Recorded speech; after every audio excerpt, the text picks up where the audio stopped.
Ever wonder how a breakthrough idea actually becomes reality? Hi, I'm Susan Lindner, and this is the Innovation Storytellers Show, where I sit down with the change makers behind the world's most inspiring innovations to learn how they did it and the stories that help them make it happen.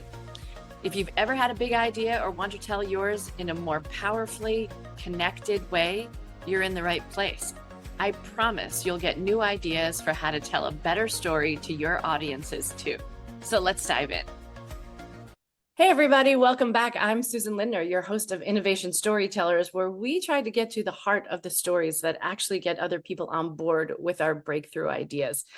Now, there are businesses that go quickly. There are businesses that move based deep in quality and have created all the processes around that. There are very few businesses that have the need for speed and the need for exacting precision in the way that global supply chain delivery companies do. And that is why I'm so excited to have Dr. Paul Schlinkert on the line with me today.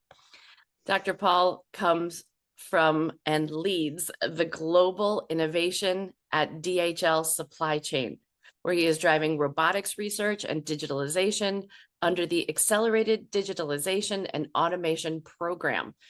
With a very strong scientific foundation and prior leadership in strategy and business development, Paul bridges cutting-edge technology with complex logistics to deliver transformative solutions for his customers and really for all of us, really setting a standard around the world for getting very complex logistics done. Paul, thank you so much for joining me on the call today. Thank you very much for having me. I was very much looking forward to this.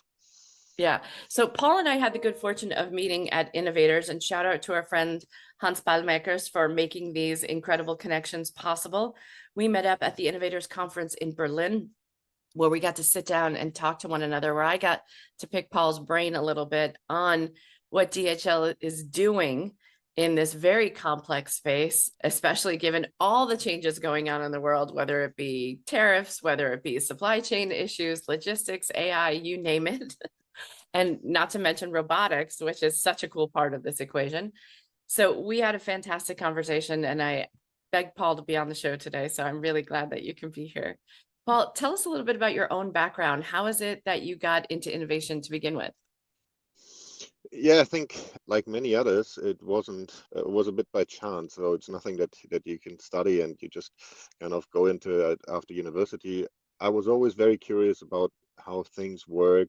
That also led to my decision to first do a master in biochemistry and then the PhD in nanotechnology. So I was always very interested in, the small details and how a process really comes together. But it also at some point then showed me that I really wanted to go into more real world problems and see how I can really get into a system where the solutions that we develop matter. And I was abroad from Germany, so I'm originally from Bonn, where the DHL headquarters is, but I was abroad for nearly 10 years with studies in Scotland and Austria, and I moved back to Bonn. And then a good friend of us asked me if I wanted to join a business and strategy development team for the German Post. They were looking for non-corporate minded people that understand technology. And I was very happy that I took that call in hindsight, because it led me to where I am today. And it was definitely a fun couple of years at DHL. Yeah. Wow. So you come from this highly scientific background, Dr. Paul. How do you find that technical background has helped you in stepping into the world of supply chain, right? Because I imagine not a lot of your colleagues have the kind of scientific background that you do.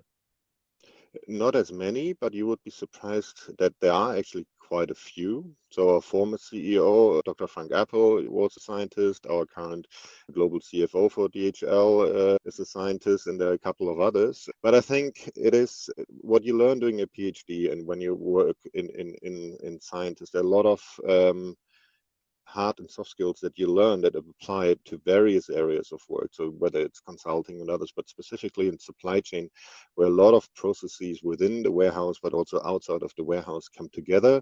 I think that understanding of how that also works in a supply chain microorganism within the body certainly helped. Hmm. So That's interesting. I didn't know there were so many scientists. I would assume there are a lot of like business heads trying to figure out global supply chain logistics, but I imagine that there's, like I said in the opening, there's a certain level of exactitude that comes with a scientific mindset, right? That's quite helpful when planning these global supply chains. Yeah, and it's planning, and it's also about this everyday level of curiosity about how we can improve things and how to, how we can incorporate technology into our everyday life, private and non-private, so for work as well. And I think having that curiosity to join, basic research in biochemistry or nanotechnology or physics or wherever, that also pushes the curiosity for your everyday work. Mm. It's just funny to me going from nanotechnology, right? The smallest particles that you can study to now doing these global supply chains and these huge robots. It's a big shift. Yeah, it's certainly nothing I would have imagined if people asked me, during my PhD, where I would end up, because DHL is a great company to work for, but I didn't have them on my radar during my studies. But I'm very grateful of the opportunity that I got back then, and how I've then progressed from strategy and business development to hands-on operational project delivery, and now into this global role back at the headquarters. Yeah. So walk us through a little bit some of the innovation work that you're doing at DHL. What are some of the changes that you've made along the way? Yeah. So I'm very fortunate to be part of a global team that, and you mentioned it in the introduction, so accelerated digitalization and automation. So our program started 2017, and with the full top management support, we were able to really push and establish a structure and visibility across our global footprint in supply chain. So our focus currently really is on a lot of different robotic solutions, whether it's a autonomous unloader for your container that we've developed together with Boston Dynamics, so one of the world leading robotic companies, or whether it is more of your A to B transports within the warehouse or autonomous forklifts.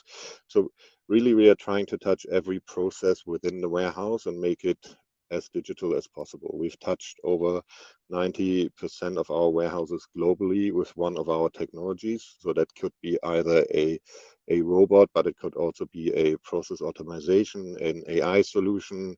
Agentic AI currently is as a buzzword all over the place, but we are actually moving into solutions in this area as well. So quite broad, but a lot of opportunities. And this whole, can you just give us like a mini timeline shift, like Paul, the before and after, like when you first began at DHL, what were the things that you were seeing that you were like, oh, digitization is a really big word, but can you make us a little bit more specific for us? Like what were you getting rid of and what were you hoping to usher in this new era? Sure. Maybe two examples. So one, I think, is it's a classic order fulfillment. So imagine that you order something off Amazon, whether it's a hairbrush or something, small items that traditionally meant that someone was pushing along a cart through a shelving area and individually would pick this item and put it into the trolley and then continues to the next location and so on. So this is something that we fully automated with our partner from Locus Robotics, where we've got over 3,000 of these robots live. That means that this autonomous robot drives to the location with you. So you put the item in there and it drives to the next one. So you eliminate a lot of walking distances and it makes your job easier. And the other one, I think, very beneficial for the worker. So every time Christmas period is coming up again, we always support our divisions from parcel delivery, doing the upcoming parcel waves from all the orders that are coming up. So they need help. So during that time, it's all about delivering parcels, but also unloading a lot of these trucks. And you can imagine if you unload a truck which is stacked to the ceiling full of anything from 1 kilogram, but also up to 30 to 35 kilogram parcels, it's very exhausting. So that's why for this one, we developed a solution together with Boston Dynamics, so a robotic arm on the platform that drives in and grabs the item and puts it on a conveyor belt behind it. So that is reducing injuries, it's reducing, drain on the worker, and it's just very beneficial all along. And that shift has meant a dramatic difference for speed, for accuracy, right? For so many other implications, not to mention deploying people in whole different places. Absolutely. So if we take the first example of locus robotics, so that definitely improved our rate of picking items. That, of course, then leads to quicker delivery times, but also reduces the errors that are made because we're all human. That means errors are being made at the end of the day. So if you're tired, you might accidentally pick the wrong item in the trolley. But with these autonomous or with these digital solutions that we have, we are able to scan the item, and it just makes it much more fail-proof. Yeah, which increases customer satisfaction and everything else all down the line. Yeah. Did you Exactly. receive any pushback in terms of implementing some of these programs when you first described them, or was everyone as efficiency hungry as No, an ancestor should be, all efficiency nuts? I mean, of course, there's always the fear from initial fear when it comes to technology, and I think currently it's all about the fear that AI is going to replace us. So naturally, when a new technology is added to a warehouse, I think there's always a natural level of distrust and uncertainty. So it's all about change management, and we found that small things like asking in an operation to name the robot, therefore to kind of adopt it, helps the acceptance rate if they because then it's not just this robot but it's Robbie or whatever you want to call it. So these small things matter. Of course, depending on the solution that you're implementing, there's more not pushback, but it needs more convincing in a way that we just need to be very open and transparent with the operations and the work council from the very beginning, that our aim is definitely not to replace any worker, because we at DHL definitely believe in the supply chain being a people's business, and we do not believe in any light out warehouses in the next couple of years at all. So it's all about upskilling people and making their life easier with the right robotic solutions. Mm. It's so, as an anthropologist, this idea of anthropomorphizing technology to make it personal. And I think we're seeing this a lot with ChatGPT users, right? I know all of my friends have renamed their chat, Chatty, Cindy, Peter, you name it. Everybody's given their chat a name, whomever they think is their greatest advisor. So, and this kind of renaming is actually something that's, I mean, it's a small facet of this, but I remember a study with J. Crew, which was an online or catalog based retailer for clothing here in the United States. It's very popular, it's preppy, it's high fashion and low. And they found something like a 23% increase in sales when they renamed the colors of the clothing as food. So it wasn't just a blue shirt, it was the color blueberry. It wasn't just an orange shirt, it was orangeade, like they wind up changing all these names. Interesting. And it has a big impact on us. And this comes down to the storytelling side of it, is that when we can actually activate the senses, what does it sound like, feel like, taste like, look like, smell like? When we can invoke some of those for my listeners, if you're trying to create change, think about the softest way that actually makes an emotional connection to the shift you're trying to make in the world. Because these are the little bridges that human beings need to get from status quo to transformation. We need, as human beings, our operating system needs those baby steps in between to help us see the future as not threatening, but as welcoming. And so you, as the storyteller, can think about different ways of incorporating simple things like sensory objectives into your transformation. So naming a robot, right, immediately conjures in the listener's brain a personality that they imagine. And when the listener starts to imagine, now they're already beginning to buy into the future because Yeah. they're projecting a future and a relationship with this robot. I think this part is very crucial because many people, I think, are afraid of change in a way that they don't want to be changed unless they initiate it. So by telling the story, whether it's naming the robot or implementing a new solution, you need to get them Mhm. on board as soon as possible, and them figuring out that it's a good idea from their point of view so that they can push their idea and make it theirs and adopt it and let it grow. And I think that is really crucial for something to work. But just maybe one other sentence on the pushback, because I think currently there's a lot of hype also around humanoid robots, and this is a change where we get a lot of, I imagine we would get a lot of pushback if we were to test one of these solutions, which we are not planning to, because we don't want to replace any workers. But this is, I think, then this whole fear around getting replaced again with a robot that looks like yourself. And then even I think at this point, naming that robot wouldn't help. That's a good point. Yeah, it's not as easy as that, right? Just like, No, look, Bobby the robot, everybody happy? Like, no, certainly, like, wouldn't it be nice if it were that easy? yeah, we would definitely, but much quicker in our deployments if it was. Yeah, for sure, for sure. So have you found anything else that kind of like speeds the acceptance level, Paul, of the changes that you're trying to implement? So it's the factors of having the buy-in from the operations, but also from, of course, from your leadership, right? If you don't have top management support or management support on the ideas that you're trying to sell, it makes it a lot harder. So therefore, we are very grateful that our program is fully supported and very well established now within the supply chain. But it's down to being transparent. So we created a dashboard which is accessible to anyone in DHL that shows you every robot that we've deployed, any opportunity, any innovation that we're looking into.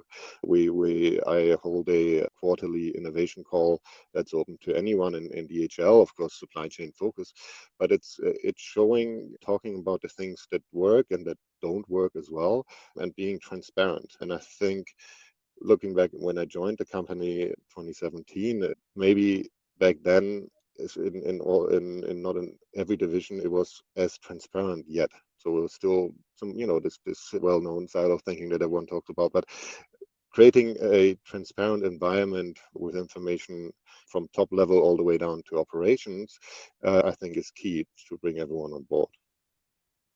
Yeah. And this is another part of the communications, right? Is having a quarterly call and trying to be as transparent as possible. Now, I'm curious, I've heard from a lot of leaders who do this kind of thing. Are you also able to share what didn't work? The pilots that went sideways, the startups you were working with that crashed and burned. Is DHL an environment where you can share that kind of, well, we took a risk and it didn't work kind of place? Absolutely. So innovation doesn't work without failure, right? If we lived in a world where every startup works out the way it worked, it would be I can't even imagine how that would look like. So of course, in our calls, we do talk about the success stories because everyone likes these, and you should give the glory to the people that are involved. But we also share openly when we need to stop things when a project didn't work out as we intended. So we used to have, even at corporate level, some time ago, like 6, 7 years ago, and unfortunately, currently they're not in running anymore. But we had these, let's say, it mess up night instead of using Effed up Fridays. yeah, exactly, effed up Fridays. They were great because we even had C-level management coming into these nights in a very intimate setting, just on stage in a very small room and sharing stories of what happened, what didn't happen as they liked them, when things went sideways. And I think I've been part of projects that, of course, didn't go as planned, but from these projects, you learn the most. And it's these learnings that you can take into new projects and to make these successful. I'd like to see more CEOs doing that with their teams. I mean, like, not just what the innovation team effed up this week, this quarter, but also what did the CFO mess up this quarter? What did the CTO mess up this quarter? Would be interesting. Would be a very interesting place. I'm sure all the analysts would love to participate in those too. Yeah. So, I'm curious what you think, Paul. What are some of the challenges that you're facing or that you think innovation leaders globally are facing right now? I think the most common one always is and will remain return of invest to try out things that are expensive. Robots are expensive. We need to come to a solution where it's not that the first one pays the bus and then it's available for everyone else. Luckily, having such a unique position of being such a global big player in the world as logistic, we do get the opportunity to test quite a lot of these by providing the startups and the tech partners an area and operation to just test them. So that is good for us. But having an interesting business case is not always easy because our average contracts are around 3 years, maybe longer. we wish, of course, that we had all our warehouses with 15-year-long contracts, but that's not the case. So having a solution that pays back in a short period of time is challenging, but they're also trying to figure out what is real and what is hype. So you can imagine when ChatGPT came out, everything, and it still is, everything was named AI. So it went from generative AI to audio AI to physical AI to agentic AI. And you see this not only in AI, but also in other parts of robotics. So when a solution works, more people jump on it, and then you need to figure out, okay, which one of these really works and which one can we really scale? Because at the end of the day, for us, we want to work with solutions that matter, that we can scale. Otherwise, as our former CEO once said, it's, innovation at scale is the only thing that works. Otherwise, it's just a nice idea. And that's the challenging part, finding a solution that works and that you can scale across the globe. It's fascinating to me that the speed with which AI is moving, for those of us who lived through Internet 1.0, Mhm. I think you raise a really important point. The chief innovation officer is responsible for a lot of discernment of figuring out signal and noise right now, because Mhm. everything is just getting thrown at you all at once. And it's not just coming in through the innovation door, right? Every business unit leader is getting 100 email pitches a day from different AI technologies that support their particular line of business. From a supply chain perspective, right? You're the one who plugs into all these other systems, right? It's not just a matter of having SAP with a giant ERP system anymore. You're going to be tuning into all these different AI systems as well. Is there a challenge on the tech stack side of how you're looking at things? Yeah, so for us, so for me personally, it is great that I have a lot of skilled colleagues. So we have a large AI team working on that. So we use our unique, our size to really quickly evaluate the solutions that are being thrown over the fence to us, especially from AI, of course, with data analytics, but also we have people working in every region, every part of the world. So they are also then very quickly able to give us an insight of whether that would work in Japan or in Australia or in North America. So that's very helpful. Recently also onboarded a colleague who works or in my team, who's sitting in Shanghai, to understand also what is really real and what is hype that comes out of China, because we have a lot of technologies, of course, and a lot of interesting LinkedIn and YouTube videos. So having these resources in this team to really understand the technical issues and challenges is very helpful. Yeah. Yeah, because one thing's for sure in innovation, we cannot do it alone. We need lots of other hands to get us there. I'm And it's off. all about sharing. Innovation is, as you said, it's alone is one part, but innovation for me is all about open communication, sharing environment, whether that's, internal and external. So we try to discuss and share openly as much as we legally can, of course. Some things is just not possible, but innovation as a whole and in the industry and supply chain works from, everyone working together and sharing their ideas. Yeah, just so important. So it sounds like the innovation team has really good relationships across different silos. I'm wondering what you recommend to other innovation leaders who are challenged by having really tight boundaried conversations, because supply chain is by its nature holistic, right? Mhm. Yeah. So How, transparent and communication. I think it's all about sharing on a daily basis with as many people as possible. And there are colleagues that I've known for many years, and I still reshare of the things that we're doing, because we all have very busy lives, and then if someone might not be up to speed on the latest versions of what you're doing, and then it's nothing personal, but just busy work life. So we share as much as we can. We have monthly newsletters, we have a Teams group, we have the innovation calls, we have a group call, town halls, events, innovation centers. So transparency and communication, I think, is the only way you can reach them. well, you're not going to find a stronger advocate than me for that kind of Yeah. story. So, so let's like hold up the crystal ball for a minute and let's look at 2026. What are your predictions? Like, what do you see looking ahead in over the next year? What do you think is going to be happening to us and to DHL in 2026? I think next year is going to be a year of maturing, of solutions maturing. So we will see more agentic AI or AI solutions, more autonomous solutions at a higher maturity level, and that will flush out quite a lot of those that aren't mature. I'm very curious to see how the humanoid hype is going to develop next year, whether the bubble is going to burst because the companies have gained a lot of money from VCs. They're highly valuated, but not many, hardly any orders at all from these humanoids. So that will be a very interesting topic for next year. Well, fingers crossed. We have like a lot to look forward to.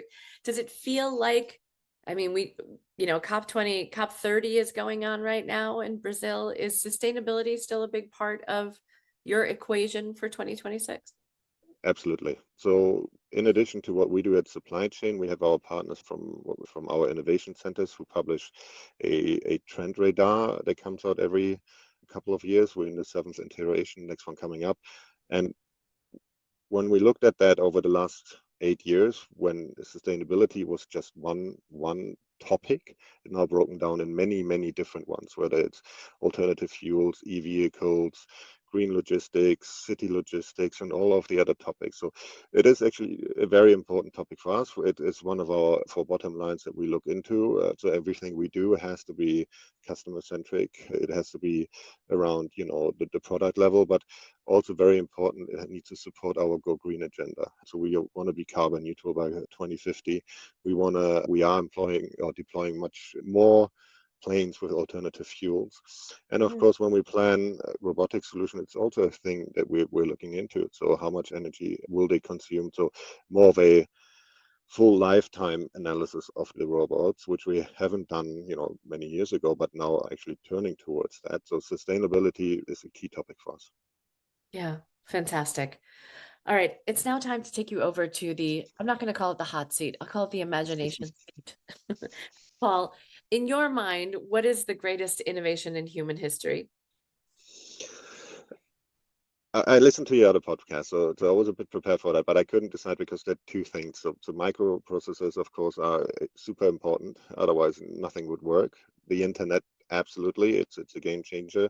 And then if you look at for humankind and not looking at technology, for me, it's vaccinations, right? Without that, nothing would work as we imagine. So technology would be between the internet and microprocessors, and then the vaccination for us humans. Yeah. I'm so glad to hear you say that because vaccines, at least in my country, have gotten a bad rap very recently. But the reason why our life expectancy has expanded, from 35 100 years ago, right, to like 75 and 80, and my mom is 97. This doesn't happen by accident. It doesn't happen. And by the way, my my my mom's family is too poor to eat anything other than organic. It was whatever they grew in the backyard is what they ate. So organic living alone isn't going to do it, certainly, right? We need the help of modern medicine to kind of keep us alive and keep us going too. If you had the opportunity to join any innovation team in human history, which one would you join? Now, I imagine a lot of people would choose, the current players like Apples and others, but when I do have time, I enjoy the odd video game every now and then. I think Nintendo is actually one of the most innovative companies there have been, because they started off as a company that produced gaming cards, playing cards, and moved into this world leader in entertainment solutions, where they constantly try to innovate their product, whether it was, new device input with the Wii and others. And when they really started to kick off, they had a very, very small team with a limited hardware, which was inferior to, I think, anyone else on the market, but developed into solutions that, reached millions of people globally. So I think that would be a very fun and innovative company to join back in the days and now. So what's your game, Paul? What do you like to play? I enjoy, funnily, strategy games, so things like Civilizations and others. Aha. My son was a video game design major in college, so needless to say, I've had the games around me from it's like, it's time to do your homework. Let's go. But this is going to be my job one day, Mom, is a very difficult argument to overcome. I bet. And so lastly, what is the innovation that the world needs now, Paul? I personally hate cables. So I think we're moving towards more and more wireless charging, but we aren't at a full cable-less world, which I would love us to be. I think that will still take years, and not everything will be able, probably be wireless, but a world without cables would be very interesting and fun. Just think about how like home construction, office construction changes when you don't have to wire everything Exactly. and put a plug in the wall. One of the So, reasons I needed to put my kittens in the bathroom was because they were so eating the cable to my podcast mic. So either well, that or teleportation across the world, but I think this is far, far, far out. that is so much fun. That is what the world Yeah. needs, right? What are we going to do with all those packages if we're teleporting everywhere? Well, can we Well, teleport the packages to? if we can teleport humans, I'm sure we can teleport parcels right to your This home. is what I thought. Yeah. On the next episode of Star Trek. Perfect. Yeah. Well, if people want to get in touch with you, what's the best place for them to reach you? Right through LinkedIn. I think there's only one Paul Schlinkert on there, so just send me a message. Always happy to connect. You are one of a kind, Paul. Dr. Paul Schlinkert, thank you so much for joining me on Innovation Storytellers today. Thank you so much for having me. It was a lot of fun. I truly hope you enjoyed today's conversation. If you did, be sure to like, follow, and subscribe so you never miss the next story that could inspire your own. And if you want to learn more about me or how I can help you and your team to become master storytellers to get your big idea to its finish line, head over to innovationstorytellers.com and schedule a call with me.